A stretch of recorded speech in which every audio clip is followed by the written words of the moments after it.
Ito nga ay nakatutok pa rin dito sa 92.3 FM Radio Manila, your favorite music radio ka-vibes.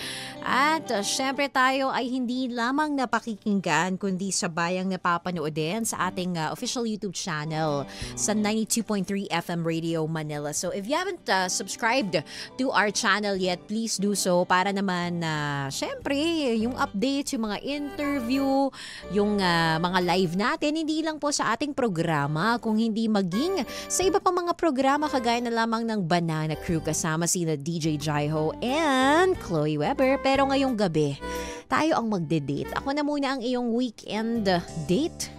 Ako si Alex Baltazar and I will keep you company up until 10 in the evening. And going back to tonight's topic, sa ating thought for tonight, bakit nga ba nakakagawa tayo ng mga bagay na hindi maganda? Dahil sa pagmamahal. Maraming rason, minsan out of frustration, of disappointment, minsan out of desperation. Alam mo yon, yung hindi mo naman ginusto eh. Pero dahil hindi mo makuha yung gusto mo, hindi masatisfy yung desire mo, nakakagawa tayo ng mga bagay na hindi natin akalain kaya pala natin kahit na ito ay makakasakit na doon sa taong sinasabi natin ay mahal natin. Ka-vibes, our time now is 8:33 and it's time for us. Nabuksan ang ating linya kaya tawag ka na sa 0954-406-1967. And let's see, sinong caller natin ngayon? Hello? Hello? Hello po. Ay, ayan. Hello, kumusta ka? Anong pangalan mo at saang lugar ka tumatawag ngayon? Hi, I'm MC from Paranaque. Wow, as in MC, Master of Ceremony, ganon MC. Hindi naman po. Nag-MC ka? What do you do? Hindi naman po. Ano ba ang trabaho ni MC?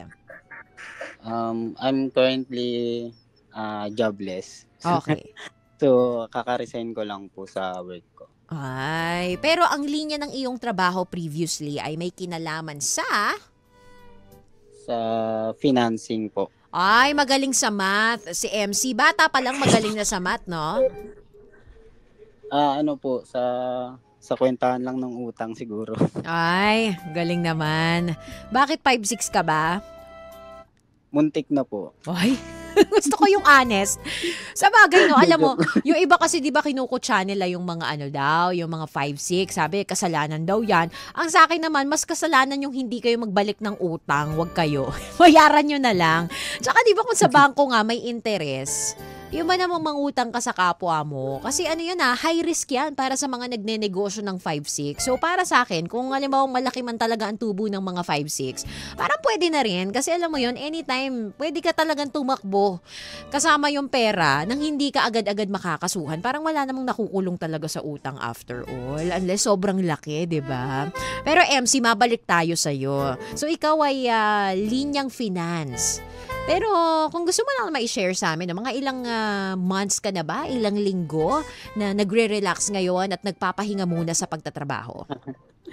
Siguro po, almost 1 week. Ay, bagong-bago pa. Kumusta naman? Ba't ka nag-resign? Sabay ganun no? Bakit? Kasi di ba maraming factors bakit nagre-resign? Minsan, toxic yung mga katrabaho. Anong rason sa'yo? Hindi naman po toxic yung sa trabaho. Siguro po situational po sa family po. Ay, ayun. MC, no? Kung ano man yung iyong pinagdadaanan, ano man yan, dalangin namin, no? Na talagang mapaglagpasan mo yan. Pero MC, we're grateful na tumawag ka ngayon. Siyempre yung topic natin, di ba? Medyo hugot na naman kasi nga ang pangalan ng programa natin, Heart Speaks. So wala tayong magagawa, but to speak from our hearts. So ngayon, no? We wanna know your story. Ikaw ba ay nakaka-relate doon sa ating katanungan ngayong gabi? Bakit nga ba nakakagawa tayo ng mga bagay na hindi maganda na minsan kinakasakit pa ng mga taong mahal natin kahit na we say na we claim to love them? So, thank you po sa napakagandang tanong. Taray, Mr. World. Tama. Sige, MC. First of all po, tumawag po ako kasi gusto ko i-share to. Dahil para marinig din, parang magkaroon ng kaginhawaan sa sa sarili ko. Kasi um, parang sa sarili ko, sa mga friends ko, parang ang hirap magsabi. Oo. Kasi parang ano lang, ang bigat, pagtatawanan ka lang, gano'n. So, siguro naglakas loob akong, i-share ito. So, ang sagot ko po is, dahil din siguro sa ano, sa labis na pagmamahal, kaya nakagawa tayo ng, kasalanan. Yun, napakaiksing kasagutan, no? Simple pero may laman. Dahil sa labis-labis na pagmamahal, ikaw ba, MC, naibigay mo na ba yan to someone sa buong buhay mo? Yung nakapagmahal ka ng labis-labis, up to the point na nasaktan na siya. Yes naman po. Kasi Ayun. kapag nagmahal ka naman, 'di ba, dapat ibigay mo talaga yung 100% love mo dun sa isang tao para hindi siya magkaroon ng trust issue. Ayun. Totoo naman yan, no? Although up until now, it remains to be a debate among some people kung dapat ba talaga binibigay yung 100%. Kasi may iba nagsasabi, hindi, mag-iwan ka naman ng kahit konti sa sarili mo. But when you fall in love to someone, 'di ba? Imposible na 'yun eh kasi puso mo na yung mananaig. Your heart will speak, no? Kaya kahit naisipin mo pa na hindi, dapat magtira sa sarili, hindi mo na rin magagawa yun kasi puso mo na ang magdidikta. Sabi mo kanina, no, bago ka sumagot doon sa ating katanungan, bagamat simple, maikse, pero may laman dahil kamo sa labis-labis na pagmamahal kaya tayo nakakasakit. Pero you said, hindi mo ito sinishare with anyone, not even to your friends, dahil ikaw ay takot na baka mapagtawanan lamang. Pwede bang i-share mo sa amin ito? Ikaw ba ay handa na ikwento sa amin paano ito nagsimula? Oo naman po. So, ganito po yun. So, nakilala ko siya sa social media. Then, nakilala ko po siya sa social media. Then, nakilala niya ako. So, na-discover namin ng isa't isa through social media. And na-attract siya sa akin, then na-attract din ako sa kanya. Then kinilala po namin yung isa't isa. So kung compatible ba kami sa isa't isa. Then ayun po, hanggang sa naging kami po, then may mga usapan kami na para wala tayong trust issue sa isa't isa. Kapag may problem tayo sa isa't isa is dapat sabihin na natin para maayos natin agad, para hindi tayo nag-aaway ng matagal. And napag-usapan po namin na dapat hindi natin pinapatagal ang isang away. Ayun, maraming mga couples, no, ganyan yung talagang pinag-uusapan nila bago pa man lumalim yung relasyon. Alam mo yon, binibigyan na nila ng warning na, ganito dapat pag tayo ay nag-away, hindi pwedeng tulugan lang natin yung galit. We need to fix this before going to bed. At ganun ka mo yung sinabi mo, no? Pero to establish first, no, kung paano ba yung naging beginning ng inyong relasyon, ng inyong blossoming romance, no? Sabi mo, kayo ay nagkakilala sa online. In particular, ito bang app na ito ay Facebook? Saan ba ito? Dating app ba ito? Or Facebook lang po. Random Facebook mo lang lang. nakita? Opo, nakakita ko siya sa, nag-story siya, then nag-react ako. Friends ba kayo o fina-follow mo lang siya nung una? Friends lang po. Pero you guys never met somewhere. Kumbaga sa Facebook lang Yes, talaga, inad mo lang. Sino ba kahawig ninyo artista? Kasi parang 'di ba, para mahulog kayo sa isa't isa base lamang muna sa larawan, sa video, sa story that you guys post on social media. You guys must be looking artistahin. Sino ba kahawig na artista nitong ng bebe mo? Wala unique po kasi siya. Ay, describe mo na lang. Maganda, maputi, mabait. May kilig pa. Itago na lang natin sa anong pangalan. Ano ba? Sige. Mahirap Ano? daw mag-isip. Ang galing mo sumagot ng pangalan na, hindi na alam anong hirap mag-isip ng pangalan, no? Si ano na lang siguro, si Ismail. Ay, taray naman. Siguro napakaganda ng smile. Alam, model ba to ng toothpaste? O sige, si Smile. Kung si Smile may smile, ikaw, sino ka naman? Anong itsura? Itsura po na, siguro kahawig po. Siguro, since nasa radyo naman tayo at di nakikita, siguro Ay. Ian Veneracion. Totoo? Hindi mo kami sinacharot? Sige nga. Ay, Iyan. ano po, may nagsasabi po, Inigo Pascual. Oh, Sa kilay po. Sa kilay lang. Sa bagay, meron silang May mga ganun po. may resemblance nga yung kilay ni Inigo at saka ni Ian Veneracion. So, makapal ang kilay. Oy, alam mo MC, ako personally, I like men na makakapal ang kilay. Pag ako nag-gym ako, tapos nakakita ko makapal kilay, di bali ng pati mukha makapal, basta kilay din. Pero MC, no? So, kapogian ka. Kaya naman pala. So, sabi mo, sige na, nasa radyo naman tayo, magpakapogi ka na para ma-imagine nilang pogi ka talaga. Panindigan mo na. Eto tanong ko lang sa'yo. Ayan, tanong ko lang sa'yo, Ian. Ian, natuloy pinangalan ko sa'yo, MC. So, ibig sabihin, nag-react ka sa kanyang story. Ano naman ang chika mo sa kanya? Ano ba yun? Ano? Alalahanin ka lang po. Ano ba yan? First time nakalimutan? Nag-react po ako sa story niya na ang ganda dyan sa sa place na kung saan siya nag-story. Ay, ano bang place yon? Coffee shop, playground, park? Beach po. Ay, nakasexy. Nakasexy si Hindi naman po. Ay, may nirespeto, taray, dalagang Pilipina. Basta, kumbaga, gumawa ka na lang din ng paraan no? Ganun naman ng mga lalaki, kapag gusto ka talaga, gagawa yan ng paraan, kahit na anong Siyempre simple. naman. So, at that time, aminado ka na type mo talaga siya? Opo. Kasi yun nga, nagandaan nga ako. Siyempre, maggagawa ka ba ng paraan kung hindi ka interested. Abay, malay ko. Yung iba kasi mga lalaki gumagawa ng paraan, wala naman pala talagang plano. Gusto lang magpalipas ng oras. Pero ikaw, you were certain at the time, serious ka na i-pursue. O ano na nangyari? Nag-reply ba? Pinansin ka ba? Yung una po, hindi niya ako pinansin.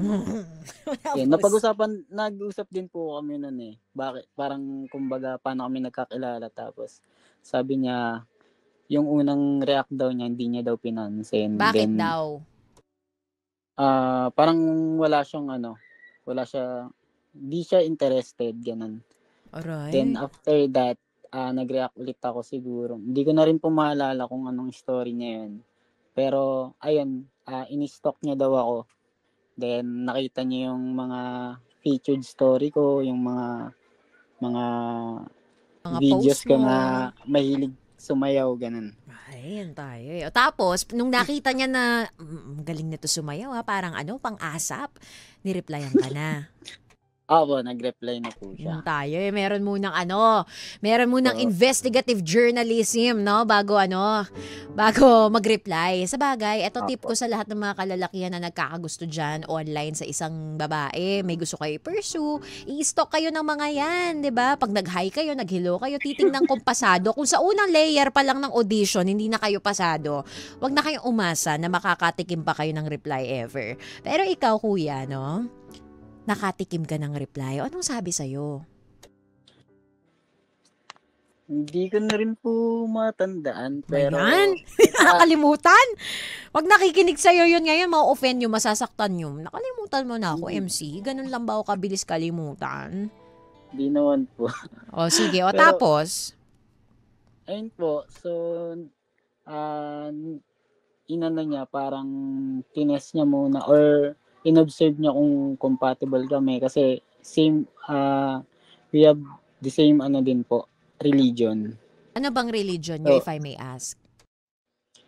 born again Christian po. Ayun. Oo, kasi may mga friends nga akong born again Christian na talagang ang pinagpe-pray nila lagi. Syempre yung makahanap sila ng someone na alam mo yun, they can go to church with, makakapag-serve sila kay Lord together, 'di ba? Ang sarap din kasi talaga sa pakiramdam na meron kayong common ground at kung yung common ground nyo pa yung paglilingkod kay Lord. So, kumusta? Nung nalaman nyo na, uy, born again Christian, baka pinadala na siya ni Lord, may ganun bang feeling? Ayun po, siguro ayun yan din yung pinagpipray ko po is yung kung makakilala po ako ng Mm-mm. girl is with same same beliefs po kami. Tama. Para kasi meron na po akong past na hindi inclined. Oo. Okay naman yung relationship pero parang may kulang ganun. Alam mo, So ayun totoo po yung yan. pinagpray ko po. Totoo yan, nakaka-relate ako dyan. First jowa ko rin magkaiba kami. Tapos sabi ko noon na hindi, okay lang yan para sa pag-ibig. Pero medyo may challenges din talaga. I'm not saying it's impossible, pero magkakaroon talaga ng challenges. Na, alam mo yun, along the way, magiging conflict magiging malaking problema. Pero sa inyo, it's a good thing you guys have the same religion. And so, ano nangyari? Nagtuloy-tuloy yung inyong pag-uusap, kilig-kilig, usap on the phone. Paano naging kayo? So una po, sinabi niya muna kasi nagkita po kami. Yun Mm-mm. po pala. Then, yun, sa usap po namin, is sinabi niya is hindi pa daw siya ready Bakit? dahil daw meron siyang past, pero hindi po naging sila. Kumbaga parang MU lang po. Okay, nag-heal pa. O Opo. tapos, Then, ano nangyari?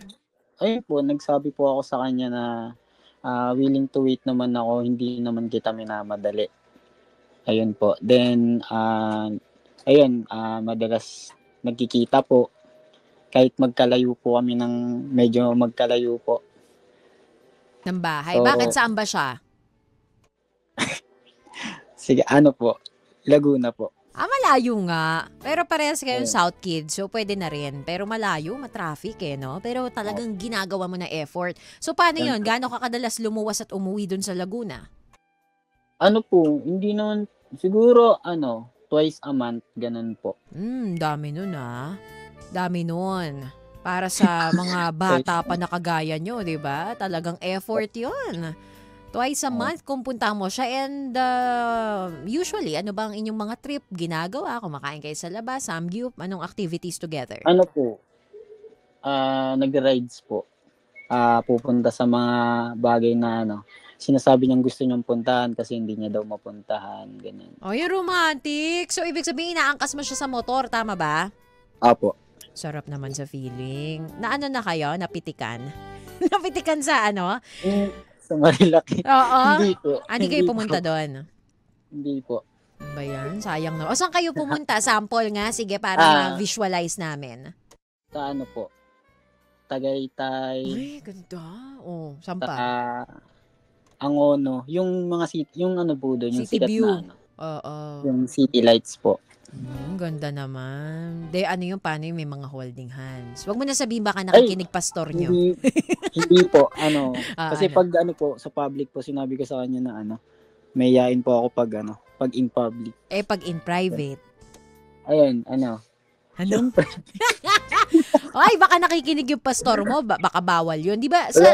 Wala naman, hindi naman po. Wala man ganon. Basta wala. Pinagpapaalam. Tama ba ako? Alam ko yata sa ibang religion, kailangan pinagpapaalam. Or hindi naman? Hindi naman po. Kasi, nasa naman po. Right age naman po. Tama, di ba? May kilala kasi ako parang pinagpapaalam pa kahit ang tatanda na nila. Pero syempre nakadepende pa rin yata talaga yun sa mga group, 'di ba? Sa pastor do sa pinaka-leader. Pero sa inyo, legal naman Hindi ba naman, ito sa mga magulang mo? naman Kumbaga po, alam ba nila at the time na mayroong kang nililigawan? Ayun po, bago ko po siya sinabi ko po sa kanya na gusto ko pong makilala yung parents niya. Then tapos? ako, yung parents ko kasi supportive naman kasi ang tagal ko na rin namang walang karelasyon. So, supportive naman po din yung sa parents niya. Pumunta po talaga ako dun sa kanila. Para aalis kami, alam ng parents nila. at mapagpaalam ako, ganun. Yan, ganyan tayo. Nakakatuwa, no? Kasi nakikita natin dito, si MC. He claims to be a born-again Christian. At talagang nakakatuwa lang, no, na sa isang kabataang kagaya mo, nakikita na sinasabuhay yung paggalang at pagrespeto sa mga magulang. Sige, mag-date kayo, mag-holding hands kayo. Pero, di ba, ipagbigay alam mo sa mga magulang, ano ba yung intention mo na, tita, iuuwi ko ng safe yung anak mo, pero magde-date muna kami kasi type na type ko. Di ba? Nakakatuwa lang. Sana MC tularan din nila yung way ng panliligaw mo, no? So, tapos, ano nangyari? Kasi okay naman pala kayo. Pa-rides kayo. O tapos, what went wrong? Magkasing edad lang ba kayo nitong si Smile? Hindi po. 2 Mas years bata. gap po. Mas bata sa'yo. Opo. Ayun. Pero ibig sabihin, of legal age naman na din. And she was also working at the time when you guys met, no? Nag-aaral po. Ikaw, aral din nun. Fresh grad po nun, so may work na ako nun. And kumusta naman? Wala naman naging reklamo na parang naging distraction ka somehow? Kumbaga, naging more of an inspiration ka ba? Opo. Hindi naman po sa nagyayabang. Mm-mm. Pero, tinutulungan ko din siya sa, sa pag-aaral niya. In terms of financial po, ganun. Ay, nakakatuwa naman, no? Kumbaga, sinuport mo rin talaga siya hindi lang emotionally, mentally. You were just there for her, 'di ba? Bilang isang karelasyon. Pero financially, you also help this person na mahal mo. So, what went wrong, no? Kasi parang okay naman, legal naman pala kayo sa pamilya. Umabot naman sa punto na nagkasagutan at sinagot ka na niya, 'di ba? Opo. So, ilang months kayo nagtagal? Mag 1 year lang po ata nun. Tagal yun, ah.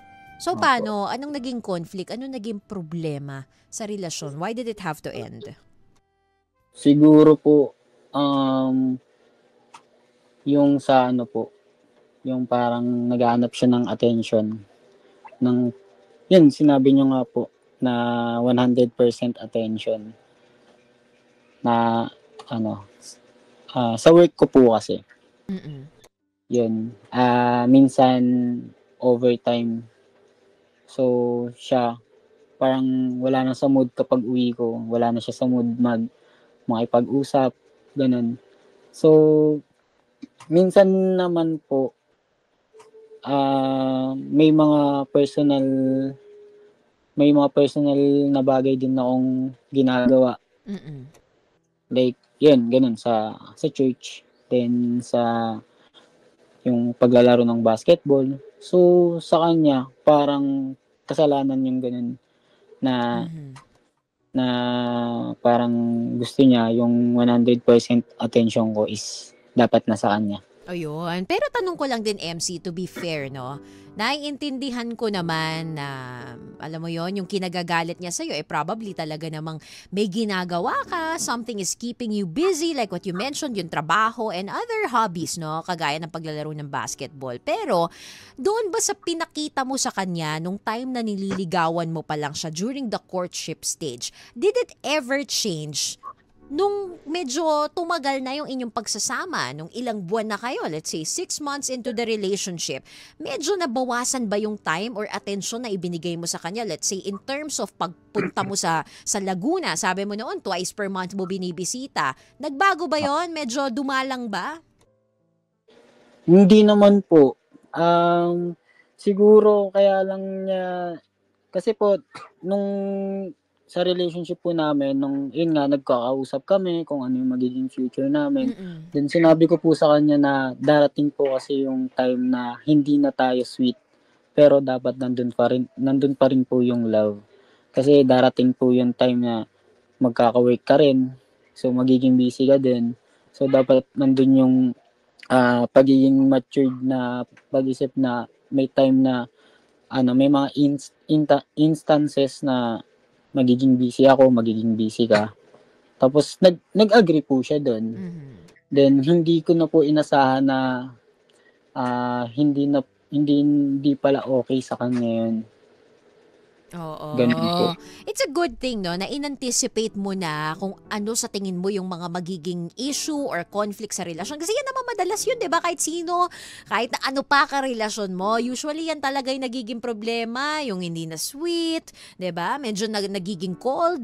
Regardless of the reason, busy man, may iba man, yan usually yung mga problema. So it's a good thing na you thought of it in advance.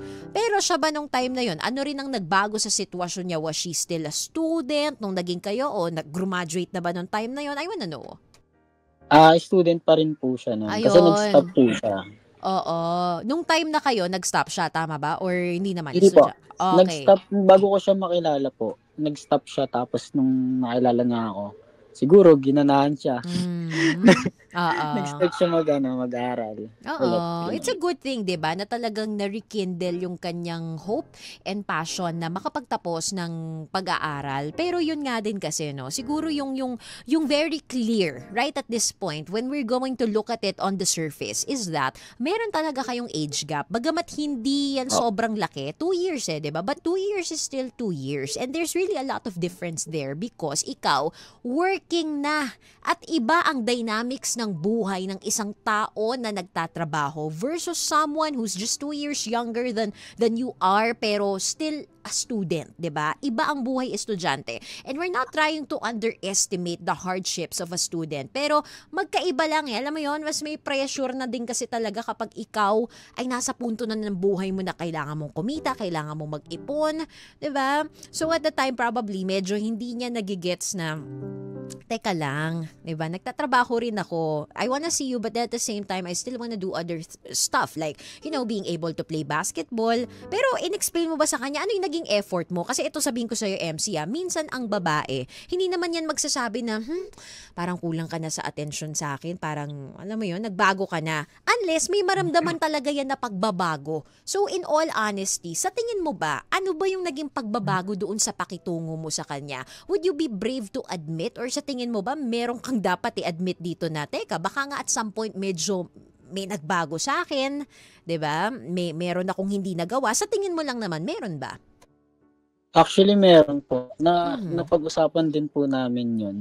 Kasi sinabi niya, in-admit ko po yun na, yun nga po sa work ko, kasi dati, kapag after ko mag-work is, nagko-call na po kami, tumatawag na po ako. Then, ayun po, nung tumatawag naman po ako sa kanya, kaso, pagtawag ko po is nakakatulugan ko na siya. Ganun po. So, inadmit ko yung ganung siguro kasalanan na yun. Then inadmit niya rin po sa sarili niya na naging immature siya that time. Oo. Pero syempre, no, tanong ko lang din, ikaw naman kasi nung time na yon, the reason kung bakit medyo, alam mo yon, naging madalang na or sabi mo nga kung dati, right after your duty, tawag ka na agad. Bakit nga ba kasi, alam mo yon, you missed it minsan.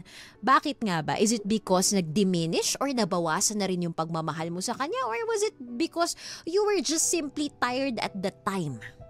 Ano po? Pagod po. Oo, Talaga. yun naman talaga din no? Oo, nagigets kita sa part na yan kasi ako as an adult, dahil may trabaho ka ng trabaho, minsan gusto mo na lang ng kapahingahan. Tapos kahit mahal mo yung tao, alam mo yun, the more na i-point out niya sa'yo yung mga pagkukulang mo na, ano ba, MC, di ka na tumatawag, di ka na kagaya nung dati. Yung tipong pagod ka na nga, 'di ba? Sisitahin ka pa, kagagalitan ka pa, magtatampo pa sa'yo na how you wish she just understood at the time. Pero syempre sa point of view naman din ng babae, parang teka, nagbago na to, may iba na ba to? Ano na bang ginawa? So how did you guys try to meet halfway at the time, no? Paano kayo nag-adjust? Paano ninyo tinry solusyonan? Ayun po, pinuntahan ko po siya sa kanila. Then nag-usap kami. Yun nga po, sinabi ko po sa kanya na, 'di ba nagsabi ako na darating yung time na ganito, pero hindi naman mababawasan yung love na yung love ko sa iyo. Kasi andun pa rin naman po lagi ko siyang ina-update po na baka makatulog ako, baka hindi kita makausap, ganun. Yun po yung hindi niya naintindihan. Oo. MC, Hindi ano po bang nagbago noon sa dynamics ng trabaho mo? Sabi mo ikaw ay, nung time ba na yun, nasa finance ka na rin. Hindi po. Wala pa po. Nasa Pero, exporting industry po kasi ako nun eh. oh, yung daming naging industry ang pinasok pala nitong si MC, no? Parang ano to, jack of all trades. Pero MC, nung time na nung time na nililigawan mo pa lang siya versus yung time na nag-start na, no? Na umusbong yung mga issue, nagrereklamo siya sa atensyon, na kulang yung binibigay mo. Ano naman ba yung naging pagbabago nun, professionally speaking, sa karera mo? Mas naging busy ka ba? Mas naging palautos ba? O mas dumami yung utos ng boss mo sa'yo? Ano yung naging pagbabago na sa tingin mo nakaapekto sa iyong pangangatawan, no, na ba't ka napagod or mas napapagod nung time na yon? Kasi for sure merong mas nagpapapagod sa iyo noon eh, no? So what was causing it? Siguro po naging busy po kasi po yung exporting industry po na trabaho ko is seasonal siya. May months na Mm. dumadami yung orders ng client, Oo. may months din na hindi. So siguro that time nung naniligaw ako sa kanya, hindi pa masyadong busy. So may time, marami pa akong time, hindi pa ako napapagod. Then yun nga, na dumating yung maraming clients, pero hindi naman po nawala yung ano ko sa kanya, yung pag-update ko sa kanya na ay baka makapag-overtime ako. Ganun. Hindi ko po talaga hinahayaan na magkaroon siya ng trust issue sa akin. Mm. Ayun po. Oo. Kumbaga sa point of view mo nun, sa perspective mo, alam mo na you were really not just trying but doing your very best to, keep her updated sa buhay mo, na wag siyang makapag-isip ng hindi maganda. Kasi 'di ba ganun nga yung sabi nila, if you feel na magiging busy ka sa buong araw na ito, wala naman daw talagang excuse for you not to be able to update someone. Pero paano nga ba yan? Yung alam mo, busy ka, sasabihin mo na in advance. Like what you're doing, di ba? Sabihin mo na, baka hindi ako makapag-reply o baka makatulog ako kasi nga, ganito. Now, what you needed from her at the time was the understanding. And I think in good intention naman din talaga yung paghahanap niya ng mas malalim na atensyon mula sa'yo. Kasi lahat naman yan umuusbong dahil sa pagmamahal eh. Di ba? Nagrereklamo siya, nasasaktan siya at the time because naniniwala ako, tunay ka naman talagang minahal nitong si Smile. But I think, yung naging problema was the lack of understanding mula sa kanyang part. Kasi nga magkaiba eh, 'di ba? Alam mo, yung mga kakilala ko na ganyan, halimbawa, no, naging busy yung partner nila. Minsan because hindi naman din same yung level ng pagiging busy nila. Parang alam mo, wala akong ibang magawa, wala akong ibang makutkot. Gusto ko yung atensyon ng jowa ko, nasa na siya. Kasi nga, ikaw busy ka, tapos siya medyo idle. So ano nga bang gagawin niya during her idle time kung hindi hanapin ka? But I think, no, MC, if only she was already working at the time, she would have understood you better. 'Di ba? Kasi mas maiintindihan niya na parehas kayong busy. At kung busy din siya at the time, feeling ko hindi naman din niya hahanapin talaga yung attention sa'yo na 100% because siya mismo sa sarili niya, hindi rin niya mabibigay sa'yo dahil nga busy siya. So paano? Paano humantong doon sa punto na sinabi niyo sa isa't isa na, teka, parang hindi na kaya? Sino ang nag-initiate nung ganung thought? Ako na po. Ganun. Bakit?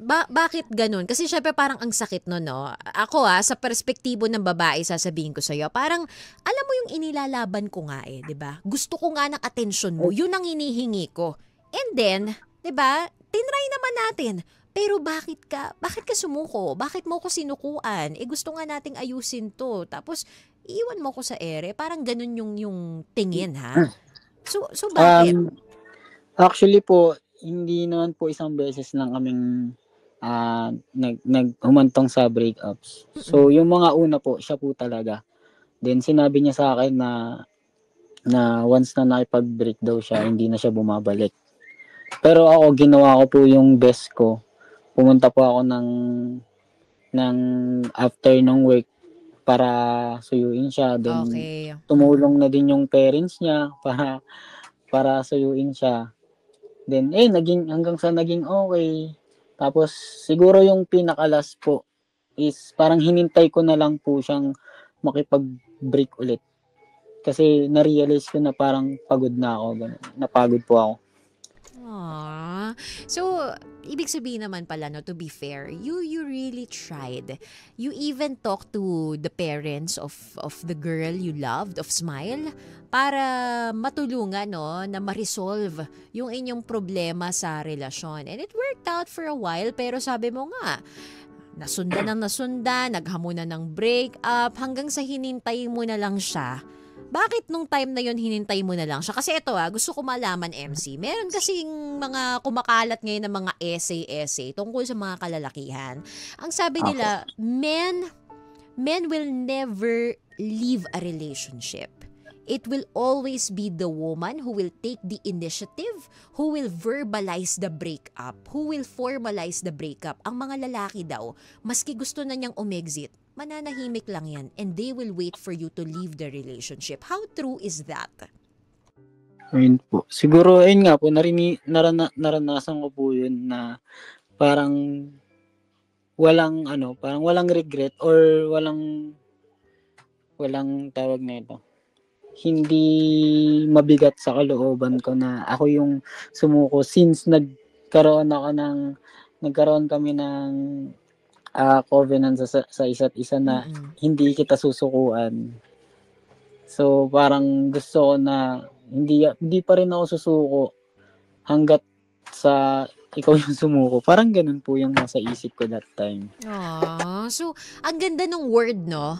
Covenant. Usually naririnig natin yung salitang yan sa mga Christians when it comes to faith, 'di ba? Sa mga Catholic yung nagkakaroon ka ng covenant or parang kasunduan with the Lord, no? Pero ikaw, nakakatuwa how you use the term covenant pagdating doon sa pakikipagkasunduan doon sa iyong karelasyon, which shows how serious you guys really were to each other, no? Pero sabi mo nga, ginawa mo yung best mo, 'di ba? Inilaban mo hanggang huli yung covenant na walang iwanan, pero siya na yung sumuko.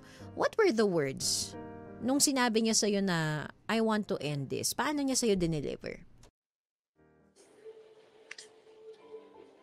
Ano po kasi siya kumbaga sa ngayon napapanahon, parang nonchalant po. Hindi niya sinabi, parang hindi niya na ako kinausap that time. Then nung kinukulit ko siya, yun na, sinabi niya na parehas na siguro kaming pagod. And pagod na rin daw siya. Then nakikita niya daw sa akin na kahit pinapakita ko daw na gusto ko pang lumaban, nakikita niya daw na pagod na din daw ako. Aww. Pero ikaw ba, tatanungin kita, no? Maski nandun yung pagod, nung bang time na nag-break kayo, would you say, mahal mo pa rin siya? Or yung pagmamahal ba na yun ay nabawasan? Or yun bang pagmamahal na yun ay natabunan lamang ng kapaguran, pero nandun pa rin yung pagmamahal? Which among those mentioned do you think you felt at the time of the breakup? Siguro po yung natabunan lang po. Natabunan na lang ng pagod. Mm-hmm. Opo, yun. So, hindi ko na po nagawa yung pagiging boyfriend material sa kanya. Which is, I admit that na, kasi nag-promise ako sa kanya na, ayun nga, gagampanan ko yun, then hindi ko nagawa. In what sense na hindi mo nagawa? Nang dahil hindi ka na ba laging nakakapunta sa kanya? Or yun nga, yung hindi ka na lagi nakakatawag, nakakatulugan mo siya dahil sa pagod? Yun po, hindi po nakakatawag. Hindi ko na po siya nakakausap. Nakakatawag po pero hindi na kami nakakapag-usap. Yung talagang matagal, no? Oo. Opo. May tendency kasi na ganyan talaga mako-compare natin, 'di ba? Bakit nung una, ganito ka sa akin? Bakit dati, 'di ba? Umaabot tayo ng 4 na oras, sunod-sunod, magkausap tayo sa telepono, pero bakit ganun? Biglang nag-die down. I think, no, what we ought to understand, bago pa man tayo pumasok sa relasyon, tama yung sinabi mo, MC, yung una pa lang, napag-usapan nyo na, at sinabi mo na sa kanya na, baby ko, mahal ko, Smile, darating sa punto ng relasyon na to na magda-die down yung pagiging sweet natin sa isa't isa. But what you must remember is that bagamat dumating sa punto na yon, mahal pa rin kita. Pakatandaan mo yon. Pero minsan kasi, no, MC, madaling sabihin yan sa umpisa. Pero syempre, ang pagmamahal, para kasi ang halaman 'di ba? Kailangan dinidiligan mo pa rin araw-araw. Kasi pag naman sa halaman o kahit na anong uri pa ng hayop yan, anak, pet, 'di ba? Pwede ngang anak 'di ba? Hindi mo naman pwedeng sabihin, sorry pagod si mami ngayon, muning, hindi kita pakakainin kasi pagod ako. You must feed the cat. You ought to feed the cat. Dahil kung hindi, anong mangyayari? Magiging malnourished hanggang magkasakit hanggang sa mamatay. At ganun din ang pagmamahal. We can expect them to understand us na sorry muning, intindihin mo na lang muna ako, hindi ka mapapakain ni mami ngayon kasi nga, pagod si mami sa trabaho. Pero alam mo yun, hindi pwedeng maging excuse yun kasi ang pagbibigay ng oras sa relasyon ay parang pagpapakain lang din sa alaga nating pusa, sa alaga nating hayop. We must try our best. We must do our best to nourish it every day. Pero ikaw, sabi mo nga you tried no?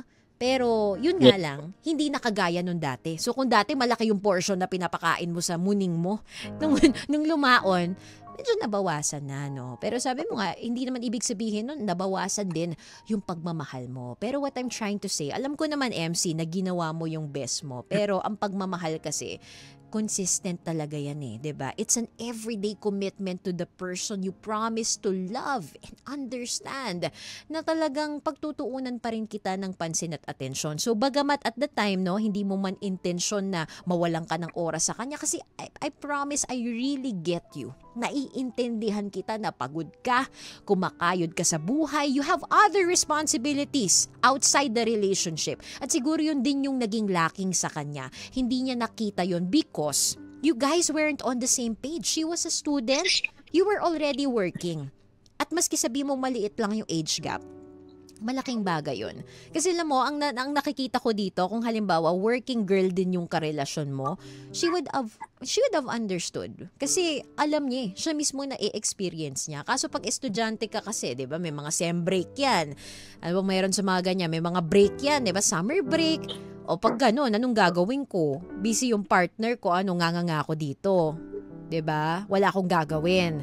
Mga babae pa naman, pag ang tendency niyan, yung partner busy, tas sila walang ginagawa. Naghahanap yan ng away. Gagawa yan ng kung ano-ano, magre-research siya ng kung ano-ano hanggang magugulat ka na lang, di ba? Uuwi kang pagod sa bahay, may message sa'yo. Ano to? Sino to? Nangyari ba yun sa inyo? May ganun bang point na inaaway ka? Opo. Anong sample? Na po, yung may nakita siya, ganon? Oo, may mga ganon ba siya? Ayun po, sinabi ko din po, kasi lahat po ng pwedeng pag-awayan, in-inform ko na po siya na may mga friends ako sa church na girls. Yan na nga, ayun po. Nagseselos. Opo. Yun na nga. Alam mo minsan kasi kapag ang babae na feel na yung ganyan, yung kulang na nga yung attention, 'di ba? Ang gagawin yan, search pa yan, kakalkalin yan ng social media mo. Dahil hindi naman kayo parehas na busy, minsan nga babae kahit sobrang busy, kayang-kaya niya maghukay, kayang-kaya niya magpuyat. Maski pumasok yan ng walang tulog, mai-research ka lang, satisfied na ang araw, 'di ba? Pero all the more, kapag, 'di ba, ang isang tao, nasa sem break siya, estudyante, 'di ba? Wala akong ginagawa. Natapos ko na linisin bahay namin, nag-summer job ako, tapos ano pang gagawin ko? Hanap ako ng away, 'di ba? Kasi I need to justify the feeling inside me na hindi na ako mahalaga sa iyo kasi hindi mo na nga ako tinatawagan hindi na kagaya ng dati. So there must be something going on. There must be something fishy going on. Kaya hahalungkat 'yan to justify the emotions, to validate the feelings na tama ako, tama ang women's intuition. Pero siguro MC, kung meron kang gustong maging ibigay na paglilinaw dito, doon sa iyong partner. Kung meron ka pang mensahe na gustong sabihin sa kanya na hindi mo pa nasabi, ano sa tingin mo, MC, yung gusto mong sabihin kay Smile? May mga nasabi na din kasi ako na, ayun nga po, darating din sa time na magkakatrabaho ka din and mafe-feel mo yung na-feel ko na kailangan kong hatiin yung sarili ko para pagtuunan ka rin ng pansin. And kung hindi ko man nagampanan yun as a boyfriend material, sorry kung kung na-disappoint ka sa mga ginawa ko, pero I just want to clarify na lahat naman ng ginagawa ko is for our future that time. And yun nga, isa din sa mga pinag-usapan at sinabi ko sa'yo na kung naipakilala na ito sa family ko and sa church, ikaw na yung iharap ko din sa kay Lord, pero hindi nangyari. So pasensya na kung hindi ikaw yung magiging last ko. And thank you rin dahil sa'yo is na-motivate din ako na gawin yung mga dapat kong gawin sa araw-araw. Pero ayun nga, pasensya dahil hindi tayo nagtapos na magkasama. Yun. Very apologetic yung message. Yet at the same time, you did acknowledge kung ano yung naging magandang dulot nung iyong pakikipagrelasyon sa kanya. And gusto ko, although masakit yung mga salitang binitawan mo na I'm sorry, hindi nangyari sa atin yung bagay na sinabi ko sa'yo na kung ikaw na yung iniharap ko at ipinakilala ko sa aking pamilya, sa church, sa mga kaibigan. Ibig sabihin nun, ikaw na rin ang ihaharap ko sa may kapal. So, just to clarify, MC, it never happened. It never came to a point na pinakilala mo siya sa magulang mo. Tama ba? Ano po? Hindi mo siya pinakilala? Pinakilala ko. Pinakilala mo, pero ang point mo, pinakilala mo, pero hindi pa rin humantong dun sa point na kayo na yung Yes. haharap sa dambana ni Lord. Okay, naintindihan ko na. Sabagay, sometimes kasi no matter how hard we try to keep and fulfill our promises, merong nangyayari eh. Hindi natin alam. Ano ba yan? Is it us? Consequences ba ito ng ating mga nagiging choice in life? Or is it some form or some kind of divine intervention na minsan yung tadhana na yung nanghihimasok para lang hindi matuloy yung mga gusto natin? Kasi bakit? 'Di ba? May mga plano tayo na akala natin ito na yung the best. Naakala natin tayo na yung para sa isa't isa. Pero minsan, siguro parang it's just the way of the Lord to tell us na, teka anak, meron pa akong inihahanda. Hindi naman ibig sabihin na naghiwalay kayo, tapos na ito. Maybe, the Lord just wants to teach us all something else.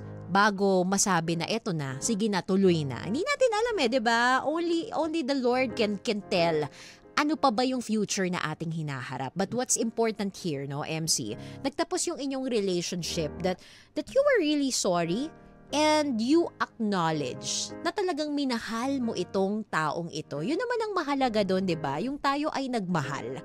At masarap pa rin sa pakiramdam pagkatapos, kahit na natapos na yung relasyon. Minsan nga, MC, kahit na nasaktan ka na, ang sarap pa rin balikan ng mga alaala kung paano nagsimula yung inyong relasyon. And that's how you'll be able to say na minahal mo talaga yung tao. Kasi kahit sinaktan ka na niya, nasaktan ka niya, sadya man o hindi, pag binalikan mo yung mga araw at naramdaman mo yung kilig, alam mong minahal mo talaga siya. Kaya I'm glad na you have something like that to share to us tonight. Kasi masasabi mo na sa murang edad, kahit na ang dami mong responsibilities at the time and even now, ginawa mo at nagawa mo pa ring magmahal ng buo at totoo. And because of that, we'd like to thank you for sharing your story tonight. MC, meron ka ba mga gustong paghiluan or i-shout out before we end the phone call? Pwede po ba? Oo naman. Ayun, shoutout po sa mga kaibigan ko rin na sumuporta sa pag-share ko dito. Kay kay Adrian Manasan, kay Christian. Ayun po. Ayun. Sa pamilya ko din po. Mm-mm. Sa pamilya ko na yun, hindi nagsawang suportahan ako kahit minsan na alam nilang nasasaktan ako. Support pa rin sila for my future. Ayun naman. Maraming salamat, MC, sa pagtawag sa atin ngayong gabi. Talagang Literal, kasi kanina in the beginning of the program, 'di ba? Sabi ko, mabibless kaya tayo ng story ngayong gabi. Ewan ko bakit bless yung lumabas na term sa akin, no? But it's a good thing, no? Parang totoo naman na naging blessing ka ngayon tonight sa amin sapagkat you also taught us some lessons. So maraming salamat, MC, sa pagtawag. Ingat ka palagi and God bless you more, okay? Thank you po. Alright, and that was MC, ang ating caller, 26 years old, kare-resign lamang sa kanyang trabaho to take a break. But kunyento nga niya sa atin, no, yung naging istorya ng kanyang previous romantic relationship with someone whom he met online. At itago na lamang natin siya sa pangalang Smile. Si Smile ay 2 years younger than MC. Kaya naman, nung mga panahong nagtatrabaho na si MC, si Smile ay nanatili pa rin bilang isang estudyante sa kolehiyo. Kaya naman, isa yon, no, sa naging conflict sa kanilang umuusbong na sana na pagsasama bilang magkasintahan. Dahil sa mga panahon na medyo napagod sa trabaho itong si MC, doon naman din pakiramdam ni Smile ay nagkulang na sa kanya ang kanyang nobyo. At sa halip, no, na ito ay kanilang malagpasan, ito ay nagdulot lamang ng mas malaking problema sa kanila. But what's important, mga ka-vibes, is nakita natin kung paano sinulusyonan, sinubukang ayusin ng dalawang magkasintahan ang kanilang relasyon. In the end, no, sa tingin ko, regardless of how a relationship would go, ang mahalaga dyan is naranasan mo na ipaglaban yung relasyon. 'Di ba? Kasi yun naman yun eh. Bakit ka pa ba nagmahal kung hindi mo rin naman pala tatapangan sa buhay? 'Di ba? Pag nagmahal ka, i-all out mo na. Totoo naman din kasi talaga yung sinasabi eh. Yung sinasabi ni Smile na kailangan pag nagmahal ka 100%. Pero syempre, kung may 100%, yung pagmamahal din na yon is parte nun pagsisiguro. Alam mo yon na you're also giving 100% to yourself. Hindi naman ibig sabihin na sinabing magmahal ka ng 100% para sa ibang tao lang yon. Kasi part of loving someone wholly is also making sure that you are giving yourself enough. Para ano? Para may enough love ka rin na maibuhos sa iba, because how will you be able to give your 100% to someone kung ikaw mismo hindi ka fully charged? 'Di ba? Kaya bago mo intindihin ng iba, unahin mo din munang intindihin ng sarili mo. Kung sa punto na umabot na mapagod ka, 'di ba? Unahin mo muna na bigyan ng comfort yung sarili mo. Kasi naniniwala ako na kapag okay ka, mentally speaking, emotionally speaking, financially speaking, kahit anong aspeto pa yan, magiging okay din yung ipapasa mong enerhiya sa ibang tao. So before you give love to someone, huwag mo rin kalimutan, ka-vibes, na bigyan ng pagmamahal ang sarili mo. Dahil wala namang problema eh. 100%, 80%, 1,000%, 'di ba? Nag-uumapaw na pagmamahal, maging baliw na baliw ka sa pagmamahal, okay lang 'yun. Basta siguraduhin mo na meron kang ibibigay. 'Di ba? Siguraduhin mo na kaya mo. Parang sa pera lang 'yan eh. Maglustay ka na ng pera sa nobya, sa nobyo, bigyan mo. Husgahan ka man ng ibang tao, sabihin pinaperahan ka lang naman 'yan eh. Ano naman sa'yo? Mayaman ako. Marami akong ilalabas na pera. Afford ko. Ganon din sa pagmamahal. 'Di ba? Husgahan ka man ng mundo, sabihin man sa'yo ng mundo, masyado kang baliw sa pag-ibig. Alam mo yon, ka na T ka na, isa ka ng malaking T. Ano naman din sa'yo? Mahal ko naman din ang sarili ko. Alam ko naman din na afford ko na ibigay yung ganitong klase ng pagmamahal. Kasi binubusog ko rin yung aking sarili ng pagmamahal. Ka-vibes, sana nabusog kayo sa lesson sa ating caller na si MC ngayong gabi, no? Ang gagawin natin, we'll get back to even more of the songs, pero wag kang bibitiw dahil pagbalik natin, ka-vibes, we'll try to answer the question, bakit nga ba nakakagawa tayo ng mga bagay na hindi maganda dahil sa pagmamahal? Kaya naman, tuto ka lang dito pa rin sa Heart Speaks with DJ Alex sa 92.3 FM Radio Manila, your favorite music radio, ka-vibes. Our time now, it's almost 9:39, 25 ng gabi. 92.3